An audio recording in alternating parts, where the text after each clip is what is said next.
Welcome dear student, स्वागत है आप सभी का बायोलॉजी क्लासेस में।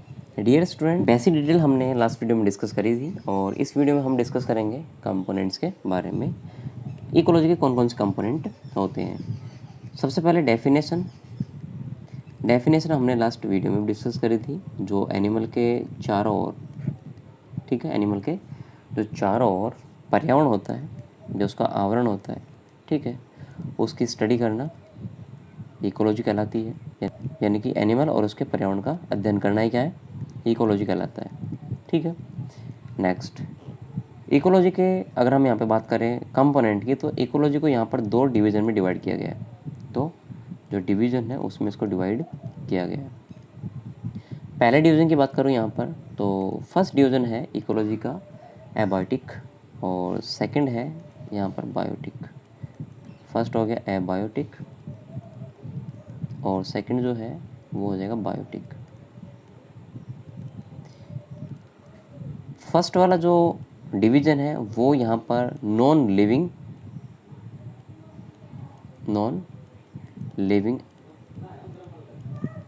पार्ट्स का है और जो सेकंड है वो यहाँ पर लिविंग पार्ट्स का है, लिविंग पार्ट्स। ठीक है। यानी कि अगर बात करूँ मैं यहाँ पर इकोलॉजी यहाँ पर दो चीज़ों से मिलकर के बनी होती है। फर्स्ट एबायोटिक और सेकंड जो है बायोटिक। एबायोटिक में सभी नॉन लिविंग वस्तुएं आएंगी और जो बायोटिक है उसमें लिविंग वस्तुएं आएंगी। नेक्स्ट, इसके बाद बात करते हैं फर्स्ट पार्ट किसका। जो फर्स्ट पार्ट है यानी कि एबायोटिक, अजैविक घटक जिसको अपन बोल सकते हैं अजैविक। पहले वाले अजैविक घटक की बात करेंगे। अजैविक घटक में कौन कौन से और पार्ट्स शामिल किए गए। जो पार्ट है उनमें डिवाइड किया गया, 3 भागों में इसको बांटा गया है। पहले फर्स्ट पार्ट की मैं अगर बात करता हूँ यहाँ पर, एबायोटिक का फर्स्ट जो पार्ट है वो यहाँ पर एटमॉस्फेयर है, ATM, जिसे हम शॉर्ट फॉर्म में जानते हैं एटमॉस्फेयर। क्लियर। यानी कि वायुमंडल का पार्ट। सेकंड जो पार्ट है इसका वो है लिथोस्फेयर, यानी कि स्थल मंडल का पार्ट। लिथोस्फेयर, ठीक, इसे हम बोलते हैं क्या, स्थल मंडल। और थर्ड जो पार्ट है वो है हाइड्रोस्फेयर, यानी कि जल मंडल। थर्ड पार्ट है इसका हाइड्रोस्फेयर पार्ट, जिसे हम जल मंडल के नाम से जानते हैं। यानी कि अगर आपको निर्जीव चीज़ों के बारे में समझना है इकोलॉजी के संदर्भ में, तो आपको ये 3 चीज़ें ध्यान में रखनी पड़ेंगी, एटमॉस्फेयर, लिथोस्फेयर और हाइड्रोस्फेयर। एटमॉस्फेयर जो है वो एयर को रिप्रेजेंट करता है।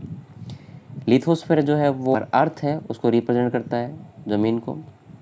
और जो हाइड्रोस्फेयर है वो वाटर को रिप्रेजेंट करता है, यानी कि एयर, अर्थ और वाटर। बाकी के जो और एबायोटिक कंपोनेंट है वो इन्हीं तीनों में क्या है, शामिल किए गए हैं। जबकि अगर मैं दूसरे पार्ट की बात करूँ, बी टाइप्स पार्ट, जिसे हम बायोटिक कंपोनेंट के नाम से जानते हैं, बी पार्ट बायोटिक, यानी कि जो जैविक घटक होता है। जैविक मतलब जिसमें लाइफ होती है, जीवन होता है, ठीक है, जैविक घटक कहलाता है। और ये नेचर में केवल 2 ही प्रेजेंट होते हैं।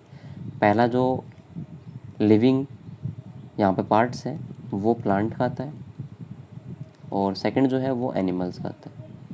यानी कि एनिमल और प्लांट्स दोनों कैसे हैं, दोनों बायोटिक कंपोनेंट में शामिल किए गए हैं। ठीक है। अब ये दोनों कंपोनेंट और प्लस में वो तीनों कंपोनेंट, ठीक है, इन पांचों का आपस में क्या होता है, संबंध होता है। ठीक है। यानी कि अगर आप सीधे बोले बायोटिक और एबायोटिक, एबायोटिक में 3 कंपोनेंट और बायोटिक में 2 कंपोनेंट, इन तीनों और दोनों का आपस में क्या होता है, अंतर संबंध होता है। यानी कि ये दोनों इन तीनों के बिना क्या हो सकते हैं, इन तीनों के बिना जीवित नहीं रह सकते, और ये तीनों जो होते हैं वो इन दोनों के बिना जीवित नहीं रह सकते। तो ये जो आपस में इनका संबंध होता है, इनकी स्टडी ही इकोलॉजी कहलाती है। क्या कहलाती है, इकोलॉजी कहलाती है। तो देखिए यहाँ पर हम सबसे पहले डिवीज़न की बात करते हैं जो कि हमारा एबायोटिक का है। एबायोटिक, ठीक है, इसे हमने बांटा है 3 भागों में, फर्स्ट, सेकंड और थर्ड। फर्स्ट है एटमॉस्फेयर, सेकंड है लिथोस्फेयर और तीसरा है हाइड्रोस्फेयर। ठीक है, यहाँ पर मैं बात करता हूँ सबसे पहले जो हमने एटमॉस्फेयर लिया है उसके बारे में।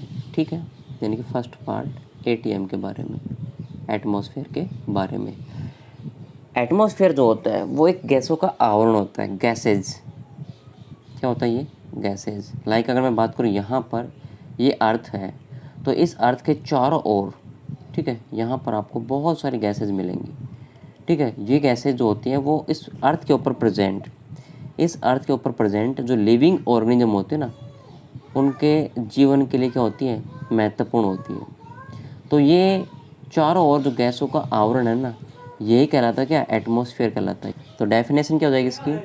डेफिनेशन हो जाएगी इसकी, पृथ्वी के चारों ओर, पृथ्वी के चारों ओर पाया जाने वाला, ठीक है, गैसेस का जो आवरण होता है या उसका जो कवर होता है, ठीक है, उसे हम क्या बोलते हैं? एटमॉस्फेयर कहते हैं। क्या बोलते हैं इसको? एटमॉस्फेयर कहते हैं, यानी कि वायुमंडल कहते हैं। ठीक है, अब बात ये आती है कि ये हमारी पृथ्वी है और इस पृथ्वी के कितने ऊपर तक ये गैसों का आवरण प्रेजेंट होगा। ठीक है, तो वो इसके पार्ट्स बन जाएंगे। तो देखिए यहाँ पर जो पृथ्वी है उसके चारों ओर, ठीक है, गैसों का आवरण जो होता है ना वो लेयर्स में डिवाइड रहता है। और ये लेयर्स जो होती है ना वो मुख्यतः कितनी होती है? 5 लेयर्स होती है,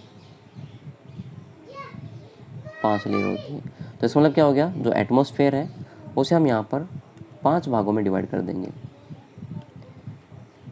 एटमॉस्फेयर के 5 पार्ट, पहला पार्ट, दूसरा पार्ट, तीसरा पार्ट, चौथा पार्ट और पांचवा पार्ट। फर्स्ट जो लेयर होती है सबसे पहले पृथ्वी के नज़दीक की जो लेयर होती है उसे हम बोलते हैं ट्रोपोस्फेयर। ट्रोपोस्फेयर ये लगभग 15 से और 20 किलोमीटर के दायरे में होती है। दूसरी लेयर चालू होती है इसके बाद से, जिसे हम स्ट्रेटोस्फेयर कहते हैं। स्ट्रेटोस्फेयर, ठीक है, स्ट्रेटोस्फेयर ये 58 से 60 किलोमीटर तक की मोटाई की होती है। तीसरी जो लेयर होती है वो होती है मीजोस्फेयर। मीजोस्फेयर यानी कि मध्य मंडल। ठीक है, ये लगभग 90-120 किलोमीटर तक के दायरे की होती है। नेक्स्ट चौथी होती है आयनोस्फेयर। आयनोस्फेयर जो होती है वो लगभग 390 किलोमीटर तक के दायरे में होती है। और लास्ट होती है यहाँ पर एक्सोस्फेयर। एक्सोस्फेयर पांचवी परत जिसे हम बहिर्मंडल बोलते हैं, ये 500 किलोमीटर के अबोव, ठीक है, जो एरिया होता है वो सारा एक्सोस्फेयर का होता है। तो यहाँ पर एटमॉस्फेयर जो हमारे पास में एक पार्ट है जो कि एबायोटिक कंपोनेंट का है, ठीक है, उसके यहाँ पर 5 परतें होती हैं। डायग्राम के थ्रू समझते हैं इसको। ये हमारे पास में एक पृथ्वी है, इस पृथ्वी के ऊपर ये हिस्सा हो गया इनकी परतों का।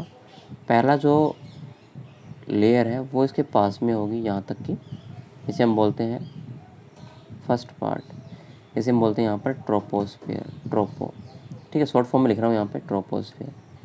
दूसरी जो होती है फिर वो इसके बाद से शुरू होती है, ठीक है, यहाँ तक की होती है, इसे हम बोलते हैं सेकंड लेयर, जिसे स्ट्रेटोस्फेयर बोलते हैं, स्ट्रेटो। तीसरी जो लेयर होती है वो इसके आगे स्टार्ट होती है और उसे हम यहाँ पर इस प्रकार से रिप्रेजेंट करेंगे। ये हो गई यहाँ पर मीजोस्फेयर, ठीक है, मध्य परत। और इसके बाद में जो नेक्स्ट जो परत होती है वो चौथी, और ये जो परत होती है ना वो यहाँ तक होती है, इसे बोलते हैं आयनोस्फेयर। आयनोस्फेयर। और इसके बाद की जो परत होती है उसे बोलते हैं एक्सोस्फेयर। एक्सोस्फेयर। ट्रोपोस्फेयर के बारे में यहाँ पर डिस्कस करते हैं। इसमें क्लाउड्स बनते हैं, रेन होती है, बारिश होती है, ठीक है, बिजली जो होती है वो चमकती है, इसी लेयर में हमें दिखाई देती है। ट्रोपोस्फेयर में 5 डिग्री सेल्सियस तापमान पर किलोमीटर कम होता हुआ चला जाता है। ठीक है, और अंत में जा कर के यहाँ पर तापमान जो होता है वो बिल्कुल स्थिर हो जाता है। इस स्थिर वाले लोकेशन को अपन बोलते हैं ट्रोपोपॉज। ट्रोपोपॉज, क्षोभ सीमा, क्या बोलते हैं इसको हिंदी में, क्षोभ सीमा बोलते हैं। क्षोभ सीमा वह सीमा है जहाँ पर स्ट्रेटोस्फेयर का तापमान जो है वो स्टॉप हो जाता है, आई मीन कम होना स्टॉप हो जाता है, उसे हम ट्रोपोपॉज कहते हैं। और ट्रोपोपॉज के बाद में फिर जो होती है स्ट्रेटोस्फेयर जो है वो चालू हो जाती है। ठीक है, अब स्ट्रेटोस्फेयर में क्या होता है, स्ट्रेटोस्फेयर में एक तो तापमान इक्वल होता है, टेम्परेचर इक्वल होता है, प्लस में जो हवाई उड़ाने होते हैं लाइक एयरप्लेन, एयरक्राफ्ट वगैरह जो होते हैं वो इसी लेयर में उड़ते हैं। इसके अलावा इसी लेयर के अंदर आपको नज़दीक 25 से और 30 किलोमीटर के आसपास आपको एक ओजोन परमाणु से मिलकर के एक परत नज़र आई जिसे हम ओजोन लेयर बोलते हैं। यानी कि ओजोन लेयर भी कहाँ होती है, सेकंड पार्ट में होती है, जिसको हम बोलते हैं क्या, स्ट्रेटोस्फेयर। और लगभग 25 से और 30 किलोमीटर के दायरे में ही ये लेयर शुरू हो जाती है, ओजोन लेयर। अब ओजोन लेयर के बारे में अगर हम थोड़ा सा कुछ डिस्कस करें तो ओजोन लेयर जो होती है ना वो O3 परमाणु से मिलकर के बनी होती है। बनने का तरीका इसका ये है कि जैसे ही वो ऑक्सीजन जो हमारे निचली सतह से, ठीक है, उठ करके ऊपरी सतह में आती है तो यहाँ पर आकर के वो परमाणुओं में विघटित हो जाती है, O में और O में। विघटित होने का रीज़न ये है कि इसके ऊपर जो सूर्य होता है उससे सनलाइट गिरती हैं जो कि अल्ट्रा वोलेट टाइप की होती है और ये हार्मफुल होती है, जो परमाणुओं को जो अणुओं को परमाणुओं में तोड़ देती हैं। अब इससे क्या होता है, एक परमाणु यहाँ पे मुक्त हो गया, एक परमाणु यहाँ पे मुक्त हो गया, ये नीचे से आने वाले ऑक्सीजन के साथ में बाइंड हो जाएगा और जा करके ये O3 में कन्वर्ट हो जाएगा, O3 परमाणु में, ठीक है, अणु में। तो O3 जो परमाणु होता है ना वही ओजोन का क्या होता है, सिंबल होता है। और O3 बहुत सारे जब O3 आपस में एक साथ जुट हो जाएंगे तो ये एक लेयर का निर्माण कर लेते हैं। ठीक है, अब ओजोन जो लेयर होती है उसको हम कैसे काउंट करेंगे कि भाई ओजोन लेयर जो है वो कितनी मोटाई होनी चाहिए। तो देखिए अगर ये 200 डोप्सन यूनिट से ज़्यादा मोटी है तब तो ये बेस्ट है।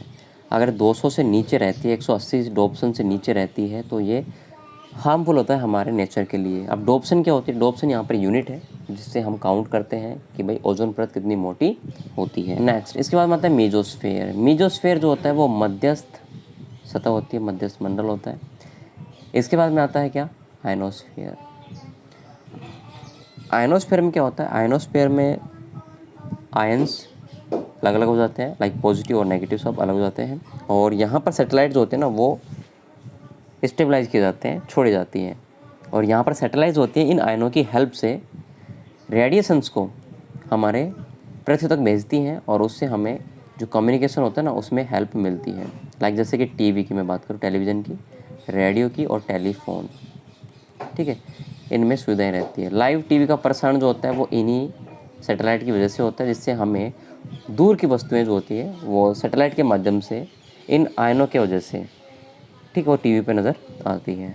इसके बाद आता है एग्जोस्फेयर, यानी कि अंतिम जो पार्ट होता है। आयनोस्फेयर की विशेषता और होती है कि यहाँ पर जो पूरा एरिया होता है वो बहुत ठंडा होता है, कोल्ड एनवायरनमेंट होता है, ठंडा एरिया होता है। और यहाँ पर अंधकार होता है बिल्कुल ब्लैक टाइप का, ब्लैक। एग्जोस्फेयर भी ब्लैक होता है। इसके बाद से जो स्पेस होता है वो शुरू हो जाता है, स्पेस, राइट। तो ये हमारे फर्स्ट टाइप एटमॉस्फेयर के पार्ट्स थे जो यहाँ पर हमने डिस्कस किए हैं। नेक्स्ट दूसरा जो टाइप है वो है लिथोस्फेयर। Lithosphere clear. लिथोस्फेयर जो है वो ज़मीन का आंतरिक हिस्सा होता है। लाइक जैसे मैं बात करूँ यहाँ पर, यहाँ से यहाँ तक का हिस्सा, यहाँ से यहाँ तक का हिस्सा, यहाँ से यहाँ तक का हिस्सा और यहाँ से यहाँ तक का हिस्सा और यहाँ से यहाँ तक का हिस्सा, लाइक इस प्रकार से ये वाला हिस्सा। इसमें भी हिस्से को अलग अलग कैटेगरीज में डिवाइड कर रखा है।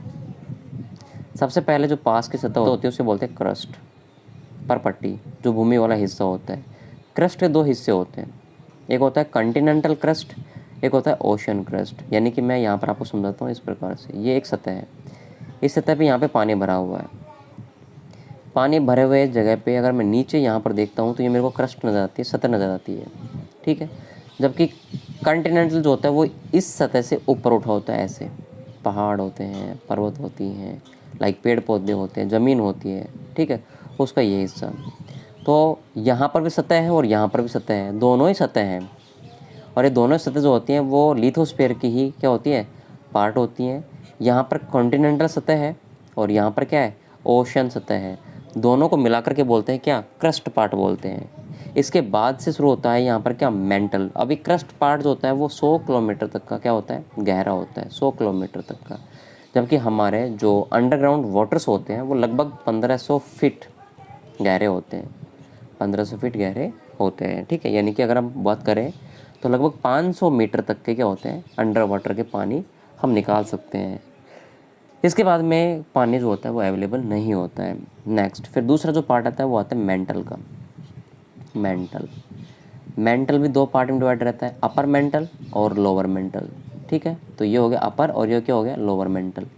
इसके बाद बात आती है कोर पार्ट की। तीसरा पार्ट आता है कोर। कोर के दो पार्ट होते हैं, एक आता है आउटर कोर और एक आता है इनर कोर। ठीक है, आउटर कोर जो होता है वो सॉलिड होता है और आउटर कोर जो होता है वो लिक्विड होता है और जो इनर कोर होता है वो सॉलिड होता है। ठीक है, तो इस प्रकार से अगर हम बात करें लिथोस्फीयर में तो क्रस्ट, दूसरा मेंटल और तीसरा पार्ट कोर का है। क्रस्ट दो पार्टों में डिवाइड रहता है, कॉन्टिनेंटल महाद्वीप वाला और ओशियन यानी कि समुद्र वाला। मेंटल दो भागों में डिवाइड रहता है, अपर मेंटल ऊपरी प्रवार और लोअर मेंटल यानी कि निचली प्रवार। कोर भी दो पार्टों में डिवाइड रहता है, आउटर कोर बाहरी कोर और दूसरा इनर कोर। ठीक है, इस प्रकार से लिथोस्फीयर के भी 3 पार्ट होते हैं। नेक्स्ट तीसरा पार्ट है हाइड्रोस्फीयर। तीसरा पार्ट कौन सा है, हाइड्रोस्फीयर यानी जलमंडल। अब देखिए पृथ्वी के ऊपरी हिस्से को हमने पढ़ लिया, आंतरिक हिस्से को हमने पढ़ लिया। अब तीसरा हाइड्रोस्फीयर क्या है, तो देखिए भाई दोनों ही हिस्सों में जहाँ पर भी आपको वाटर दिखता है कहीं, ठीक एनीवेयर कहीं पर भी आपको वाटर दिखता है, वो सारा सारा पार्ट्स चाहे छोटा हो चाहे बड़ा हो हाइड्रोस्फीयर कहलाता है, हाइड्रोस्फीयर। अगर मैं बात करूँ यहाँ पर पर्वत के ऊपर पानी की अगर धाराएं बह रही हैं तो वो भी हाइड्रोस्फीयर है। समुद्री पार्ट ओशियन वो भी हाइड्रोस्फीयर है। अगर हम हमारे बालों में बात करें, पानी है नहा कर के आए हैं तो वो पानी भी क्या है, हाइड्रोस्फीयर है। बोतल में रखा हुआ पानी भी क्या है, हाइड्रोस्फीयर का पार्ट है। जो ग्लेशियर होते हैं वो भी क्या है, हाइड्रोस्फीयर का पार्ट होता है। मतलब एवरीवेयर जहाँ पर भी वाटर प्रेजेंट होता है सारा का सारा, यहाँ तक कि अंडरग्राउंड वाटर भी क्या है, हाइड्रोस्फीयर का ही पार्ट होता है। तो सभी जगह पे प्रेजेंट जो वाटर होता है वो हाइड्रोस्फीयर का पार्ट होता है। अगर हम इसके बारे में बात करें हाइड्रोस्फीयर के, तो यहाँ पर 3 मोस्टली पार्ट आते हैं। नंबर 1 सरफेस वाटर यानी जो सतह पे प्रेजेंट होता है। नंबर 2 दूसरा अंडरग्राउंड वाटर कुओं से निकाला गया पानी। तीसरा एयर यानी कि हवा में जो प्रेजेंट होता है वो वाला वाटर। तीनों को मिलाकर बोलते हैं तीनों को मिलाकर बोलते हैं कि हाइड्रोस्फीयर पार्ट। तो इस प्रकार से हमारे पास में जो फर्स्ट जो डिवीजन था एबायोटिक वो कंप्लीट हो जाता है। Abiotic like air, like earth, like जो वाटर होता है उन तीनों के बारे में। एयर के 5 सतह, अर्थ की 3 सतह और वाटर के यहाँ पर काफ़ी सारे जो पार्ट्स होते हैं वो प्रेजेंट होते हैं। इस प्रकार इन सबको मिला करके एबायोटिक कंपोनेंट बनता है। इकोलॉजी का सेकंड पार्ट जो है इकोलॉजी का वो बायोटिक कंपोनेंट है, बायोटिक कंपोनेंट। ठीक है, जबकि हमने इसके पहले पार्ट जो कि एबायोटिक कंपोनेंट है उसको डिस्कस कर लिया था। देखिए बायोटिक कंपोनेंट जो होता है वो लिविंग थिंग्स का होता है, यानी कि जीवित चीज़ों का। इसमें लाइफ जो होगी प्रेजेंट होगी। अर्थात अगर हम लिविंग कंपोनेंट को यहाँ पर डिवाइड करें तो 2 भागों में इसको बांटा गया है। पहला जो पार्ट है वो प्लांट्स का है, यानी कि सभी प्लांट्स जो है वो बायोटिक कंपोनेंट में शामिल किए गए हैं। जबकि दूसरा जो पार्ट है वो एनिमल्स का है, सभी जो एनिमल्स हैं उनको भी बायोटिक कंपोनेंट में शामिल किया गया है। इनमें क्या होता है, इनमें खुद की एक लाइफ साइकिल होती है, लाइफ साइकिल जो कि एक जीवन पर्यंत तक चलने वाली घटना होती है। देखिए बायोटिक के दोनों पार्टों को मिला करके जो कि प्लांट और एनिमल होते हैं, ठीक है, इन्हें हम बायोस्फीयर के नाम से जानते हैं। बायोस्फीयर अर्थात जैव मंडल के नाम से, जैव मंडल, क्योंकि इस मंडल में क्या होता है, जीवन होता है। सो इसे हम बायोटिक कंपोनेंट के नाम से जानते हैं।